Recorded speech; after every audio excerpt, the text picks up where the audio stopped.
Hello everyone, my name is Shreyosi Endow, and today I will be talking about my work, I'm Better Off on My Own, Understanding How a Tutorials Medium Affects Physical Skill Development. I will be presenting on behalf of my co-author, Cesar Torres. This work was developed in the hybrid atelier at the Department of Computer Science and Engineering at the University of Texas at Arlington. The shift to distance learning caused by the pandemic has emphasized the difficulties of physical and tacit skill transfer in remote learning scenarios. Many skills are reliant on hands-on, in-person training. Tacit skills are difficult to document, and most tutorials do not capture the full picture of performing the task. Researchers have worked extensively on making tutorials in legacy mediums such as video, web, and text and image mediums more effective. Significant work has been done on generating tutorials that follow popular conventions, such as the step-by-step convention, in different legacy mediums.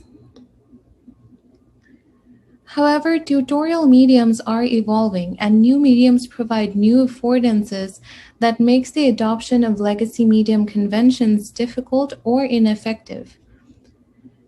The question arises as to how we can go beyond the step-by-step tutorial. This can be made possible using a framework that leverages the affordances of new mediums to create instructional materials rather than remediating existing tutorial conventions. In this work, we take a step towards medium-centric tutorials. Inspired by Marshall McLuhan's The Medium is the Message, we performed a medium analysis of tutorials that follows the famous Ryerson experiment. The Ryerson experiment looked at the effects of a single lecture rendered in 4 different mediums: virtual class notes, a radio lecture, a television recording, and a live lecture. It was observed that the unique affordances of the mediums played a big role in how the message was received by the students. We followed a similar approach where we analyzed tutorials for centering clay rendered in text and image, video, and web mediums. We also observed the effects of the mediums on teaching novice users how to center clay through a user study. Centering clay is the task of adhering a ball of clay to the center of a pottery wheel. It is the foundational step for throwing clay on a pottery wheel. We chose this task because centering requires active and continuous attention and physical engagement of multiple parts of the body. The task is messy and makes it difficult to integrate electronics and is also rich in tacit knowledge. As a result, this task exemplifies the difficulty of physical skill transfer, and researchers in HCI have looked at ways to communicate the tasks involved in centering clay. From our medium analysis, we contribute a taxonomy of medium conventions, a set of themes, and design recommendations that describe continuing and alternative trajectories for designing tutorials. The taxonomy of medium conventions is intended to be used by designers to navigate design decisions when developing tutorials in new mediums. The y-axis represents the level of creative sense-making a convention elicits, while the x-axis represents the major role the convention plays in tutorials. The information processing conventions help render information in a way that is cognitively easier to process. However, the amount of information they encode is unique and play a role in sense-making efforts. For example, compared to step-by-step tutorials, a bifold tutorial is easier to process, but the information is limited. As a result, it requires the user to engage in significant sense-making activities compared to the step-by-step tutorial. The aim of the visibility and context conventions is to bring higher fidelity to a user situation to allow easier access to information that is needed. For example, a close-up shot directs the user's attention to a particular area to highlight its importance and relevance. Context conventions, such as scene narratives, help communicate tacit information that can help users address unique situations. Empathy conventions promote relatability and allow the tutorial to resonate with the user's skill level. For example, users can learn about other people's struggles and achievements through comments. Archival conventions, such as shareability, support the sharing, dissemination, and access to tutorials or parts of tutorials. To give an example of how to use our taxonomy, consider a medium that can display all the hand motions of a person who is centering. Such medium would benefit from tutorials with higher sense-making conventions. A designer can pose the user's motion and author's motion as bifold plates, or use personalized annotations to draw attention to specific hand motions rather than exhaustively annotating the tutorial. We also derived a set of themes out of which I will now present two that stood out. In our analysis, we found conventions such as the bifold plates intentionally introduce ambiguity by selectively removing entire elements of the message.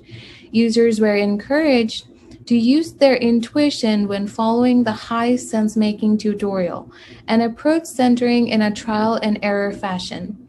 As a result, they were able to come up with their own definitions of what successful centering looked like.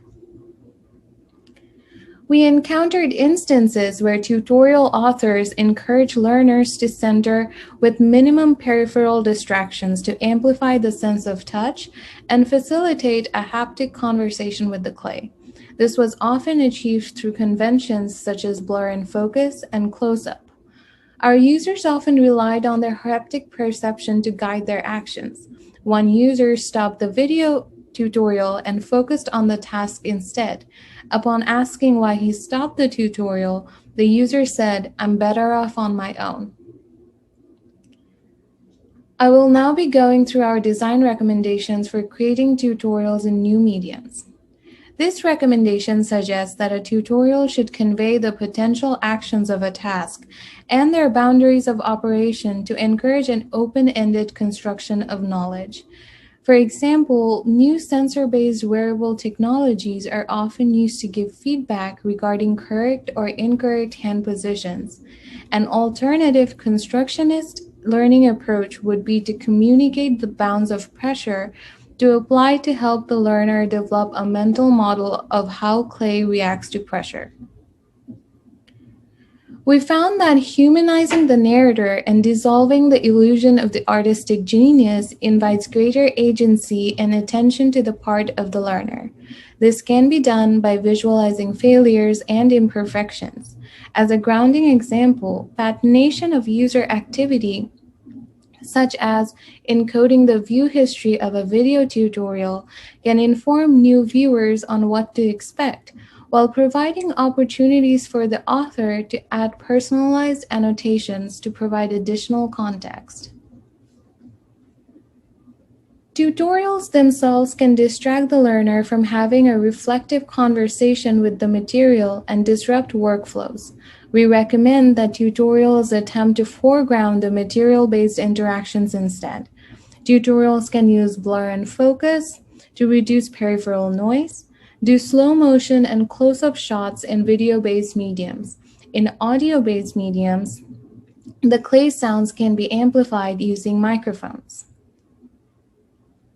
We found that the difficulty to synchronize one's pace to that of a tutorials, as well as the inability to interact with the medium, distracts the learner from the task at hand. Passive text or image-based mediums provide the most spatiotemporal control. That is, the tutorial only advances when the learner desires. And addressed synchronization issues with collages of images depicting the whole process in one page. Video mediums can enhance the collage by providing looping mechanism to give the learner time to process and perform the physical actions shown in the tutorial.